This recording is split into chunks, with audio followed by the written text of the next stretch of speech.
Bem, primeiro eu queria agradecer a oportunidade, né, aos organizadores da Petrobras, poder trazer um pouquinho a experiência que nós temos na internalização desse tema biodiversidade dentro da companhia. Esse tema, ele é o tema ambiental mais jovem da Petrobras.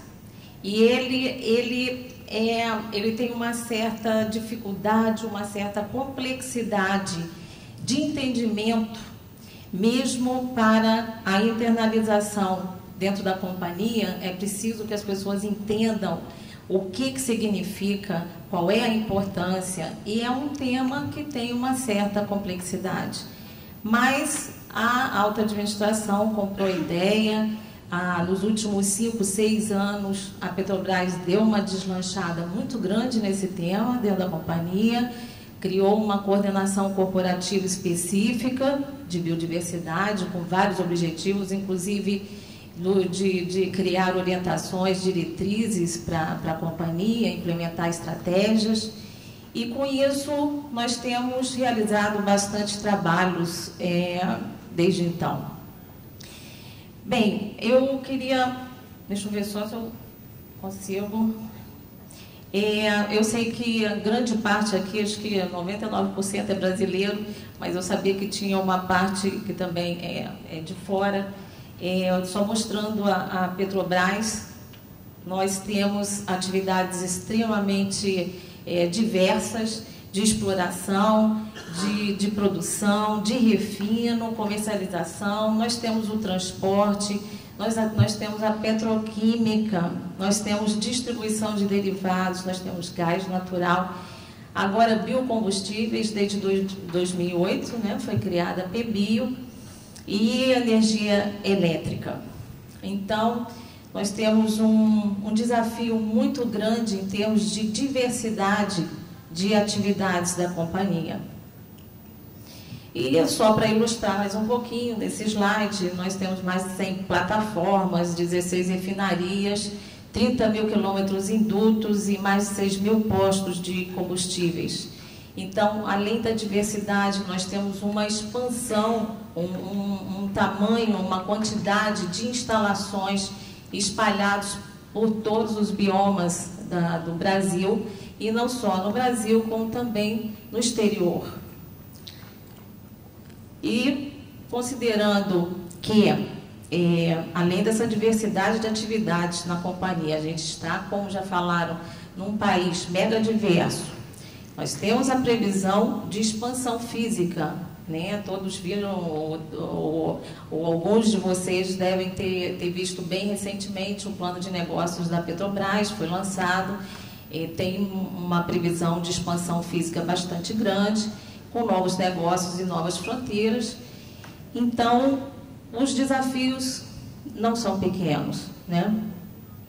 Vocês podem ver aí nessa figura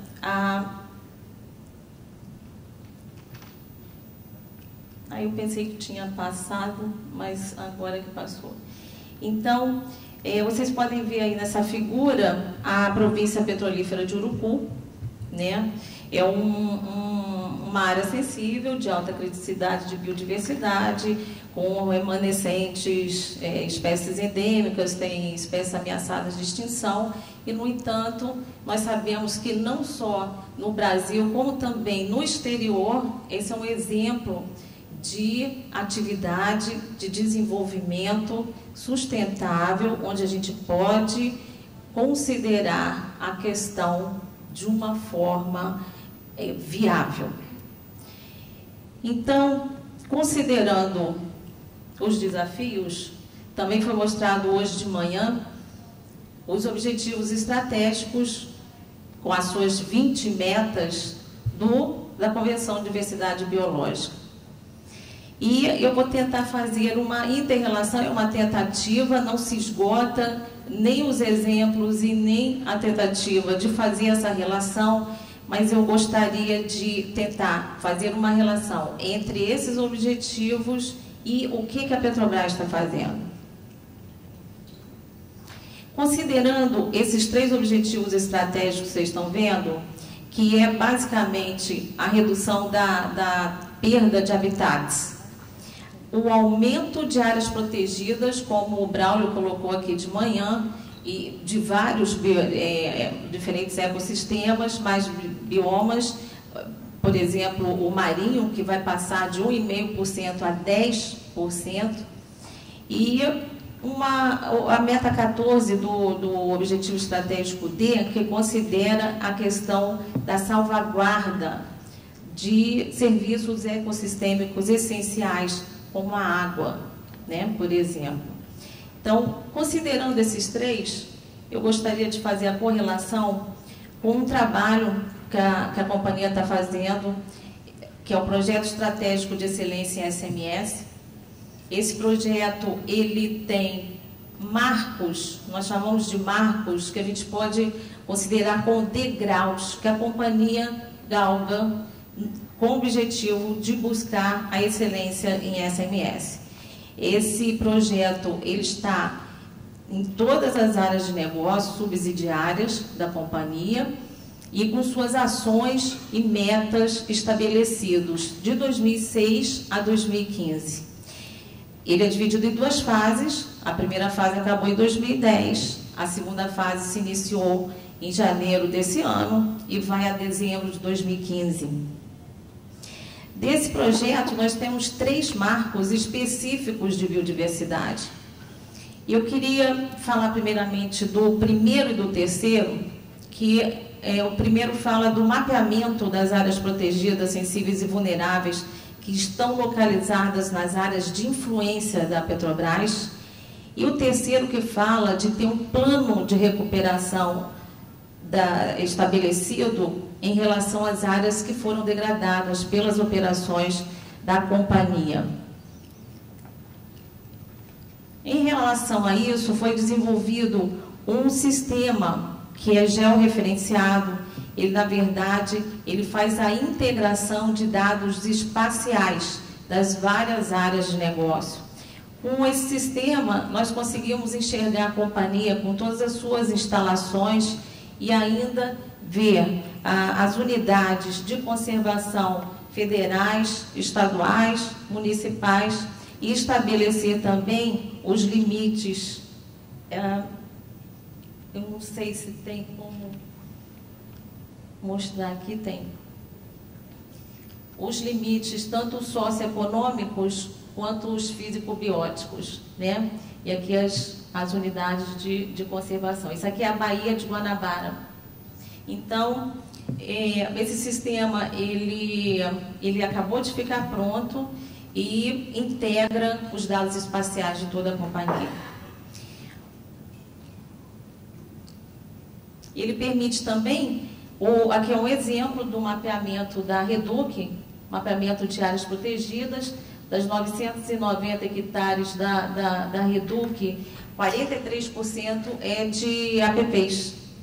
E foi estabelecida a meta de recuperar as áreas degradadas pelas operações da companhia. Voltando então, o terceiro, o último que eu não falei ainda, marco de biodiversidade, é o estabelecimento de uma sistemática de avaliação de impactos à biodiversidade nas áreas de influência, garanta que aquilo vai continuar. Eu vou voltar aqui para o objetivo estratégico, só para lembrar vocês desse objetivo aqui, que é a salvaguarda dos serviços ecossistêmicos essenciais, né? Inclusive os que provêm serviços essenciais, como os relativos à água. Eu vou falar um pouquinho também de algumas ações que a companhia tem feito em relação à água. Nós temos um sistema informatizado que traz todas as informações relativas à água. E a atividade da companhia que é mais hidrointensiva é a de abastecimento, né, são as refinarias. Então, entre 2002 e 2005, foi feito um trabalho bastante grande, considerando todas as refinarias da companhia, com o objetivo de estabelecer a disponibilidade hídrica das bacias aonde a Petrobras atuava. Isso esse estudo considerou não só o momento atual, mas 20 anos para frente, considerando o crescimento que ocorreria, estabelecendo cenários de crescimento.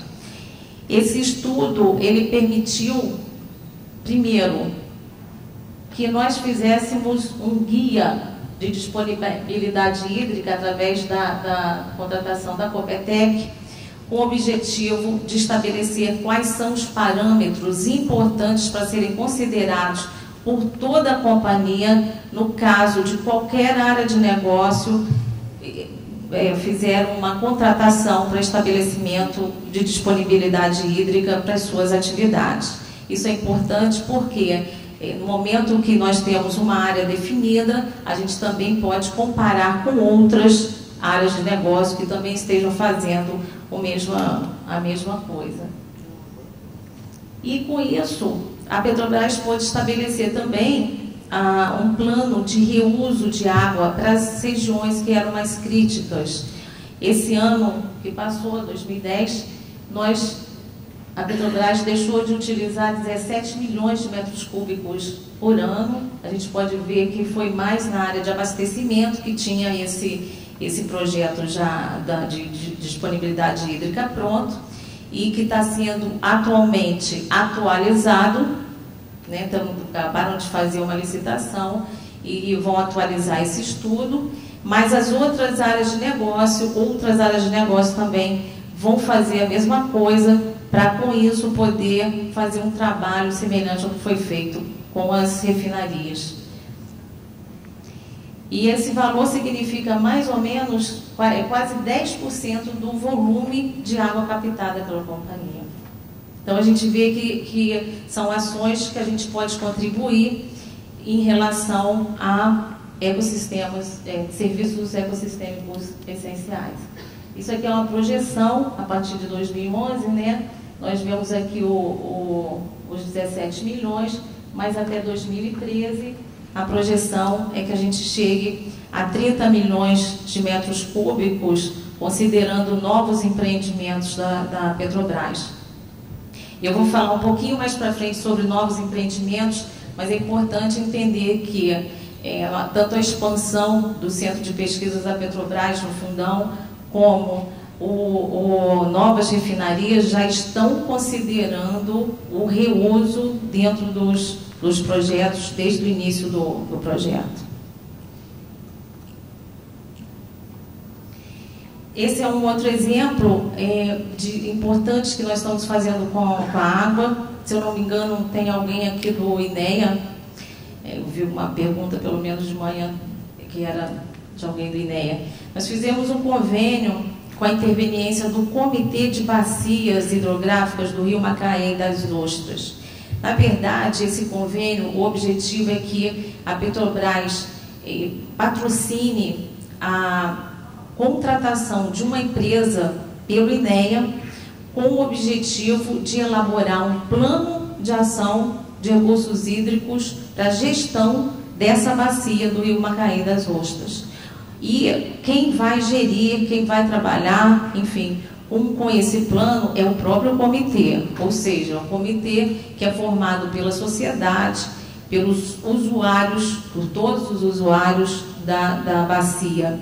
Então, o objetivo é que todos tenham, no final e no futuro, no presente e no futuro, água para suas atividades, baseado num plano de gestão da bacia hidrográfica. Já em relação a esse outro objetivo estratégico, que é relacionado a conhecimento, base científica e tecnologias, nós temos alguns exemplos também para dar, mas antes de passar, eu queria só frisar também, né, a importância que a Petrobras considera a criação dessa plataforma intergovernamental, a IPBS. Nós pretendemos também participar, quanto possível, com os especialistas da companhia nessa plataforma. Então, como eu falei, tem os projetos de caracterização e monitoramento ambiental, inclusive de pesquisa, que é desenvolvido pelo Centro de Pesquisas da Petrobras. Aí é um primeiro exemplo, é o projeto Habitats. Na verdade, a Petrobras o Centro de Pesquisa já vem trabalhando desde a década de 80 na caracterização e monitoramento ambiental de vários biomas, mas aqui o exemplo é da Bacia de Campos. E nós podemos ver ali as instituições de pesquisa brasileiras envolvidas, são muitas universidades, né? Tem o INPE, com a participação de 180 pessoas nesse trabalho. Ele deve acabar esse ano, de 2008 o início, mas deve acabar em 2011. É muito importante o entendimento de que o conhecimento da biodiversidade é que nos dá a base para a gestão da tomada de decisão em relação ao empreendimento. Então,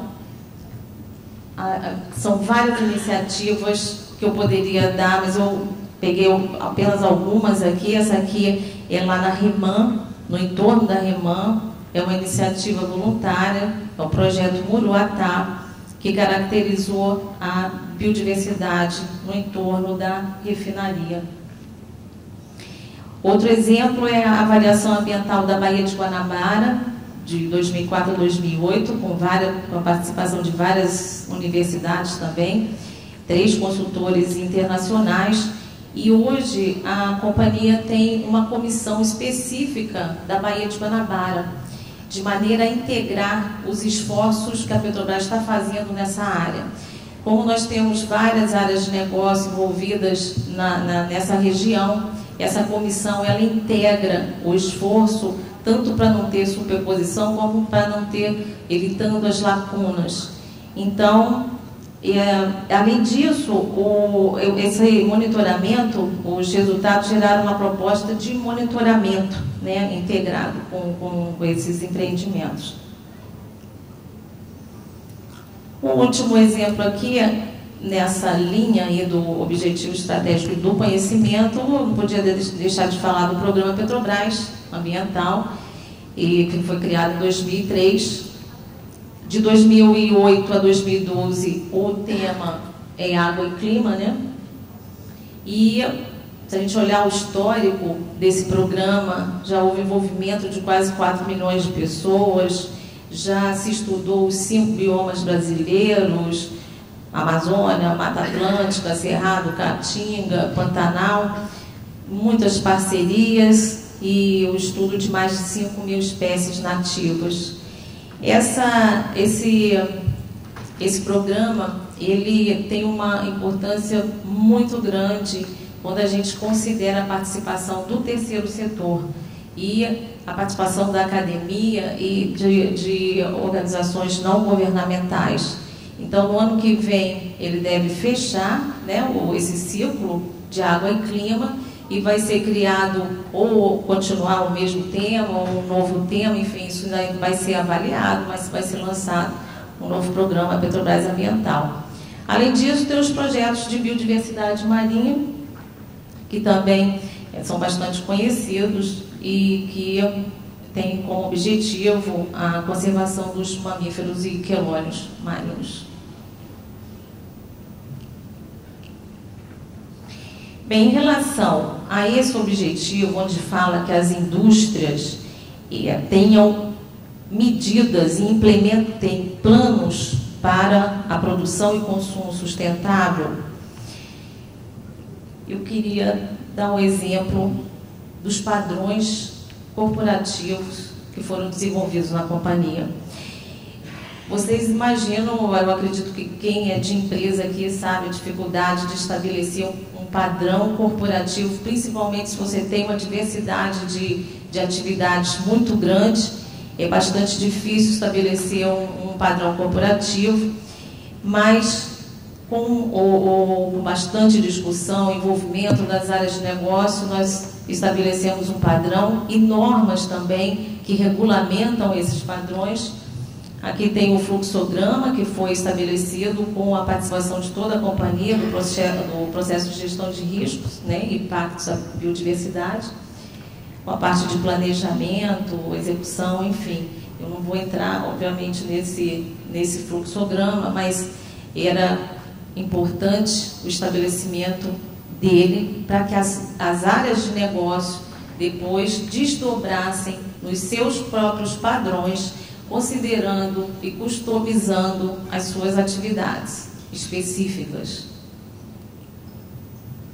Uma outra ferramenta que nós temos é um programa de avaliação de gestão de SMS. Na verdade, é um programa de auditorias do corporativo, onde são observadas as aderências das unidades lá da ponta, né, a plataforma, a refinaria, em relação aos padrões corporativos. E aí tem os requisitos de biodiversidade específicos, com a participação de pessoas da área ambiental que vão lá naquela unidade e veem o quanto aquela unidade está aderente ou não aos requisitos de biodiversidade.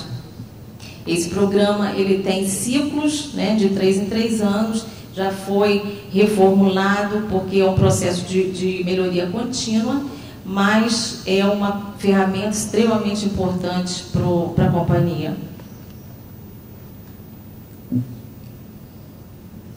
E mais um que eu chamaria a atenção seria o último em relação àquele objetivo, que foi o estabelecimento de critérios de biodiversidade para pareceres de SMS, isso para novos empreendimentos.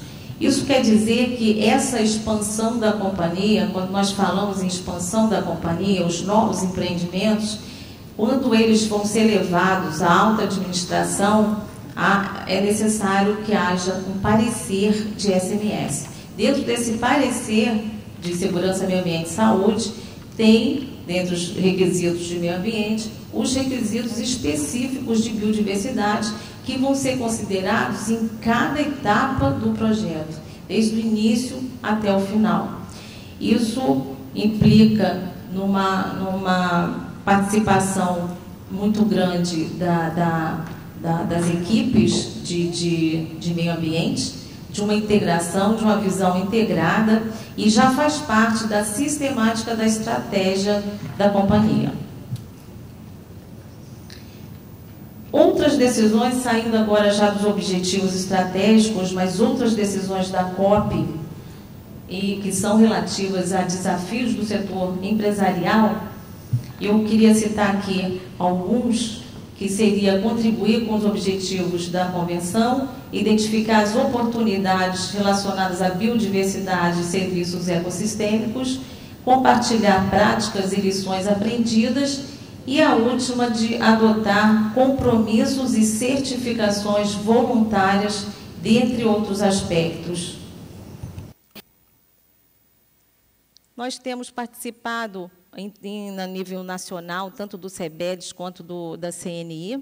A CNI tem uma rede específica de biodiversidade, que a nossa coordenadora corporativa, a Ana Paula ali, ela representa a companhia no CEBEDES, na CNI.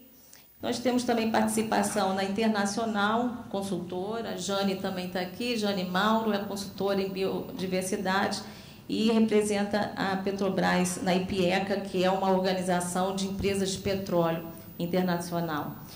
Nós temos também, iniciamos a participação no World Business Council e temos representado a Petrobras no Roundtable of Sustainable Biofuels, vai ser assumido pela PBio brevemente, mas até o momento, pela interface que existe com a biodiversidade, nós temos representado a Petrobras nesse fórum. Além disso, tem as conferências das partes, né, das CDBs. Nós temos participado de todas as conferências até o momento, desde 2006, né? E, especificamente, essa de 2010, foi feita uma missão da Petrobras bastante estruturada, com participação de integrantes de várias áreas da companhia, inclusive com o evento do CEBED, do World Business, né, com o CEBED, com a participação aí na abertura, a gente pode ver a ministra Isabela Teixeira e aqui sim a gerente de Segurança, Meio Ambiente e Saúde, que vocês falaram aí no início. Bem, em relação ao que eu falei há pouco tempo de certificação, nós estamos namorando o LIFE já há quase 2 anos, ou 1 ano e meio, eu diria. Parece muito tempo, realmente é muito tempo, mas, na verdade, a alta administração, desde o início, teve interesse em participar dessa metodologia, da determinação dessa metodologia. E, discutindo dentro da governança, a companhia, eu também não vou falar da governança de SMS, mas ela tem uma governança bastante estruturada. Nós passamos com as áreas de negócio e chegamos hoje ao estabelecimento de 20 pilotos, vão ser realizados 20 pilotos em unidades operacionais da Petrobras, com o objetivo de participar dos testes de metodologia do LIFE. Por que 20? Porque são diferentes atividades, são diferentes ecossistemas, são diferentes Brasil e exterior. Então, nós temos ecossistemas costeiros, nós temos cerrados, Caatinga, Mata Atlântica, nós temos a Patagônia também, nós temos da termoelétrica, refinaria, enfim, tem a área de EIP. Então, com isso, nós tivemos que chegar a esse número de pilotos com o objetivo de trabalhar com LIFE. E, fechando assim, em termos de participação, de exemplo, de experiência, tem o TIP, que também foi falado hoje de manhã, que é The Economics of Ecosystem Biodiversity. Nós participamos, nós acompanhamos a elaboração e participamos do lançamento dos relatórios, e agora, com o TIP Brasil, nós estamos em fase final de negociação interna na companhia para participar de mais vamos dizer, esse projeto. E, para fechar, o que eu gostaria de falar, eu não posso deixar de chamar a atenção da importância da biodiversidade na obtenção de crédito. Quando a gente fala em risco, ao mesmo tempo, a gente pode ver que pode ser uma oportunidade.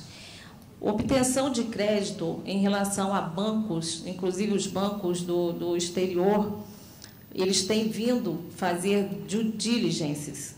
E essas diligências, elas não só querem saber a gestão ambiental da companhia, como elas vão ao local aonde foram realizadas as dúvidas, as perguntas, as questões. Então, hoje, nós vemos como uma oportunidade esse trabalho que nós viemos fazendo em relação à biodiversidade. E não é só em relação à obtenção de crédito, a gente sabe também que tem as agências classificadoras de risco, né, que consideram essa questão. Como último slide, que eu já vi a vermelha aqui há um tempão, acho que eu tenho só mais 1 minuto, eu selecionei só algumas oportunidades em relação à biodiversidade, que é agilizar processos de licenciamento. Nós enxergamos a biodiversidade, ela pode ajudar na agilização de processos de licenciamento. Em relação a novos empreendimentos, o fato da gente antecipar a avaliação das dependências e dos potenciais impactos que podem ocorrer naquele empreendimento e antecipar as medidas, né, de conservação, nós podemos não só reduzir o cronograma, como também evitar conflitos com terceira parte. Além disso, a gente contribui com o conhecimento da biodiversidade, como eu já falei, o conhecimento é a base para a gestão, e também com os planos governamentais. Então, apenas fechando, é fundamental também a participação da alta liderança, foi colocado aqui também, o reforço, é muito importante o patrocínio da alta liderança em relação a isso, e para isso é importante enxergar a biodiversidade como uma oportunidade. Obrigada.